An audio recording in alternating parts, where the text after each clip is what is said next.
Hello दोस्तों, कैसे हैं आप सब। मैं तो भी स्वागत करता हूं आप सबको अपने यूट्यूब चैनल में। तो दोस्तों, आज मैं और एक नया वीडियो लेके आया हूं जिसमें कि मैं बात करने वाला हूं डॉक्यूमेंट के बारे में कि क्या क्या क्या डॉक्यूमेंट ज़रूरी होता है जॉब के लिए। और कई बार ऐसा होता है कि हम लोग आईटीआई डिप्लोमा या बीटेक कंप्लीट कर चुके रहते हैं, लेकिन कई डॉक्यूमेंट के कारण से हम लोग रहता है, कुछ डॉक्यूमेंट के लिए पेंडिंग रुक जाता है। तो वो ना हो, और जो नया फ्रेशर है उसको तो बिल्कुल भी पता नहीं होगा कि कौन कौन सा डॉक्यूमेंट क्या इंपॉर्टेंट है, क्या कौन मैंडेटरी है। तो आइए मैं आज इस चीज़ को अच्छे से एक्सप्लेन करके बताता हूँ।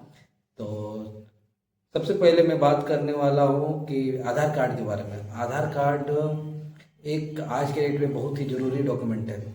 और आधार कार्ड तो अभी के टाइम पे सभी के पास है, लेकिन आपको ध्यान रखना है कि उसमें आपका नाम, डेट ऑफ बर्थ और फादर्स नेम वगैरह सब मैच होना चाहिए। जो आपका ओरिजिनल सर्टिफिकेट वगैरह 10th का या डिप्लोमा का, 12 का, जो भी आपका डॉक्यूमेंट बना है उसी के जैसा सेम इसमें सारा चीज़ होना चाहिए, उसी के अकॉर्डिंग सारा होना चाहिए। ऐसा नहीं है कि इसमें नाम स्पेलिंग मिस्टेक कुछ अगर होगा तो आपको बाद में प्रॉब्लम आ सकता है। उसके बाद दूसरे नंबर पे हम लोग बात करते हैं पैन कार्ड के बारे में, क्योंकि जॉब के लिए बहुत ही मैंडेटरी चीज़ होता है पैन कार्ड। पैन कार्ड आज क्योंकि उसमें एक सैलरी अकाउंट वगैरह रहता है, पीएफ अकाउंट वगैरह रहता है, तो पैन कार्ड बहुत ज़रूरी होता है। तो अगर आप 18 प्लस हो चुके हैं, ये तो आप तो पहले भी बना सकते हैं, लेकिन अगर आप 18 प्लस हो चुके हैं और अभी तक बना नहीं है तो आप उस चीज़ को अप्लाई कर दीजिए, क्योंकि पैन कार्ड बहुत ही ज़रूरी डॉक्यूमेंट होता है। बैंक में भी जमा लेना पड़ता है, और इसमें पीएफ में भी करना पड़ेगा आपको, कंपनी में भी करना पड़ेगा, क्योंकि इसी के जो सैलरी डिडक्शन वगैरह होता है वो उसके लिए कुछ मैंडेटरी है वो।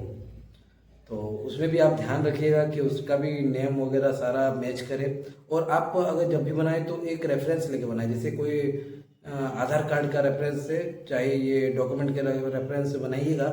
तो आजकल पैन कार्ड जो होता है आधार सीडिंग के थ्रू से वो डायरेक्ट हो जाता है, मतलब जो आधार कार्ड में जो आपका एड्रेस, नेम वगैरह डिटेल्स है वही सेम छप छप के इसमें आएगा। तो आपको इसमें क्या होगा कि ज़्यादा वेरिफिकेशन करवाने की ज़रूरत नहीं है, और आपको भी उतना निश्चित रहना, आप भी निश्चित रहिएगा कि जो डॉक्यूमेंट आधार कार्ड में जो ना नेमिंग वगैरह, डेट ऑफ बर्थ वगैरह है, वो सेम चीज़ इसमें छप के आएगा।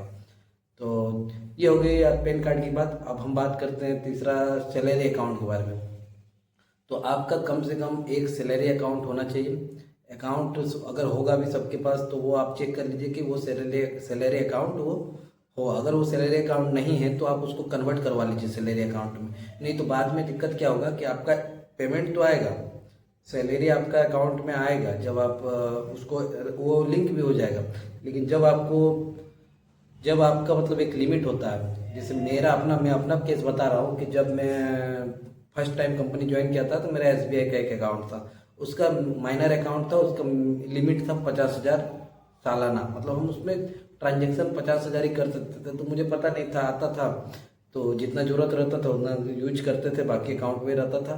तो अचानक से मुझे कुछ काम पड़ा तो मैं क्या किया कि उसको निकालने जब चाहा एटीएम या ट्रांसफ़र, ऑनलाइन ट्रांसफ़र करना चाहा, तो हो ही नहीं रहा था, क्योंकि उसका लिमिट 85,000 था और मेरा ट्रांजेक्शन 50,000 से ज़्यादा का था। तो और मैं घर से बाहर था, मेरा जो अकाउंट था वो घर का था, तो मुझे उतना आइडिया नहीं था, जिसके कारण बहुत परेशानी होना पड़ा था। फिर मैं आया बैंक आके, उसको फिर माइनर अकाउंट को मेजर अकाउंट में कन्वर्ट किया, सैलरी अकाउंट बनाया, तब जाके। तो मैं नहीं चाहता हूँ कि आप सबको ये प्रॉब्लम आए। तो आप सब क्या कीजिए कि पहले ही अगर आप ज्वाइन करने जा रहे हैं तो आप माइनर अकाउंट या जो नॉर्मल अकाउंट होगा उसको आप सैलरी अकाउंट में कन्वर्ट कर दीजिए, ताकि बाद में आपको कोई दिक्कत ना हो, ट्रांजेक्शन इजीली हो पाए। उसके बाद हम बात करते हैं सबसे इम्पोर्टेंट, जिसके बेसिस पे आपका जॉब होने वाला है या जिस अप्लाई कर सकते हैं, तो ये है क्वालिफिकेशन डिटेल्स जिसमें है वो सर्टिफिकेट, जैसे कि मार्कशीट हो गया, आपका प्रोविजनल सर्टिफिकेट हो गया, पासिंग सर्टिफिकेट हो गया, ये सब चीज़ आपको रेडी करवा लेना है। अगर आप, कई बार होता है कि पासिंग सर्टिफिकेट आपको कुछ दिन बाद मिलता है, तो आप ध्यान में रखें कि जैसे ही आप पास हो जाएंगे उसके बाद आप प्रोविजनल के थ्रू से आपका जॉब हो जाएगा। लेकिन क्या करना है कि जैसे 6 मंथ या 3 मंथ के बाद वो आ जाता है डॉक्यूमेंट, तो आपको कॉलेज जाके वो कलेक्ट करके वो रख लेना है, ताकि इन फ्यूचर कभी ज़रूरत पड़े तो आपको ये सबमिट कर सकता है। अगर गवर्नमेंट जॉब में जा रहे हैं तो पासिंग सर्टिफिकेट आपको मैंडेटरी है। पासिंग सर्टिफिकेट आपको ज़रूरी ये है, प्रमाण पत्र है कि आपका जो क्वालिफिकेशन है उसके लिए वो ज़रूरी है। तो आप ये सब डॉक्यूमेंट एकदम प्रिपेयर करके रेडी रखिए। और एक सबसे ज़रूरी है कि ये क्वालिफिकेशन वगैरह जो डॉक्यूमेंट है वो तो हम लोग कॉलेज से मिल सकता है, और इसके साथ साथ ही हम लोग को क्या करना है कि अपना एक पर्सनल मेल आईडी खोलना है, जो कि हम लोग पर्सनल यूज कंपनी वगैरह में करेंगे। क्या कि बहुत सारा मेल आईडी होता है कि हर जगह से मेल आ रहा है, कोई सा भी परचेज का कुछ की का। तो एक स्पेशल मेल आईडी बनाइए ताकि कोई कंपनी से रिलेटेड या कोई ऑफिशियल वर्क के लिए वो आए, ताकि आपको ज़्यादा सर्च ना करना पड़े। कई बार होता है कि इंपॉर्टेंट हम लोग का जो मेल है वो नीचे आ गया है, और जो बेकार सा ऊपर मेल है तो इग्नोर हो जाता है, वो नीचे वाला मेल इंपॉर्टेंट मेल भी उसी में इग्नोर हो जाता है। तो हम लोग को ऐसा नहीं करना है, हम लोग एक सेपरेट मेल आईडी बना लेंगे ताकि कि हम लोग आगे चल के कोई दिक्कत ना हो। मोबाइल नंबर तो सबका ही रहता है, और आप ध्यान रखिएगा इस चीज़ का। कई बार होता है कि आप अपना पेरेंट्स के नाम पे आपका मेल नंबर रजिस्टर्ड होता है, तो ये पीएफ के टाइम पे जब आप पीएफ अकाउंट चेक करना चाहेंगे, या क्योंकि वो आधार लिंक मोबाइल नंबर में ही ओटीपी जाएगा, तो अगर आपका अभी तक नहीं है तो वो चीज़ सुनिश्चित कर ले कि मेरा जो नंबर है वो हम इजीली अपना कैरी ओवर कर सकते हैं। आपका अगर आपका पेरेंट्स आपको ओटीपी वगैरह प्रोवाइड करवा देता है या एट ए टाइम मिल जाता है आपको, तो फिर कोई दिक्कत नहीं है, वो उतना इम्पोर्टेंट है नहीं। लेकिन आप चाहते हैं कि हमको इमिडिएटली कोई काम हो जाए, तो वो नंबर भी आपका होना चाहिए, और उस नंबर से आपका नंबर वो रजिस्टर्ड होना चाहिए ताकि आपको कोई दिक्कत ना। फोटोग्राफ वगैरह जो है, फोटोग्राफ सिग्नेचर, वो तो आप कभी भी दे सकते हैं, कोई भी दे सकते हो, वो उतना इंपॉर्टेंट नहीं है। लेकिन जो हम आगे बोले हैं वो सबसे ज़्यादा इंपॉर्टेंट है। और एक बात हमें बताना चाह रहा हूँ कि अगर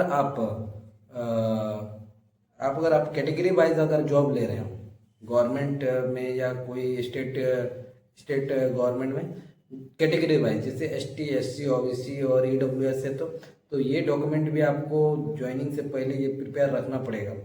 क्योंकि कई बार ऐसा होता है कि अगर ये डॉक्यूमेंट आप अगर कैटेगरी के थ्रू से जा रहे हैं, अगर आपके पास ये डॉक्यूमेंट नहीं है तो वो कंसीडर नहीं करेगा, प्रोविजनल से भी कंसीडर वो नहीं करता है, उसको ओरिजिनल डॉक्यूमेंट चाहिए। क्योंकि कैटेगरी में यही कंपटीशन होता है कि जिसके पास डॉक्यूमेंट रहेगा वही उसको पहले प्रेफरेंस दिया जाता है।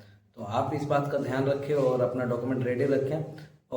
और मैं एक सबसे इम्पोर्टेंट बात बताना चाह रहा हूँ कि ये डॉक्यूमेंट तो आप लोग सब रखते ही होंगे, और रखना ही है, ये ज़रूरी है। लेकिन बहुत कोई इग्नोर कर देता है कि अपने साथ फोटोकॉपी नहीं ले जाते हैं।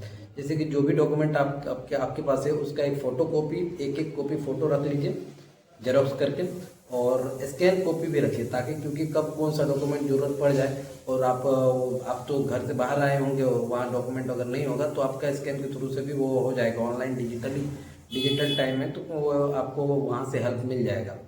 तो ये है रह गया बहुत इम्पोर्टेंट जो मैं आपके साथ शेयर किया, और आशा करता हूँ कि आप सबको ये वीडियो अच्छा लगा होगा।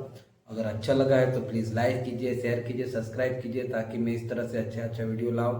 कोई आप लोगों को इसमें जानकारी चाहिए या कुछ मेरे से छूट गया है तो प्लीज़ कमेंट कीजिए, मैं उस चीज़ को अलग से सेपरेट वीडियो बना के मैं अच्छे से उसको एक्सप्लेन करूँगा। चलिए तब तक के लिए बाय, मिलते हैं नेक्स्ट वीडियो में।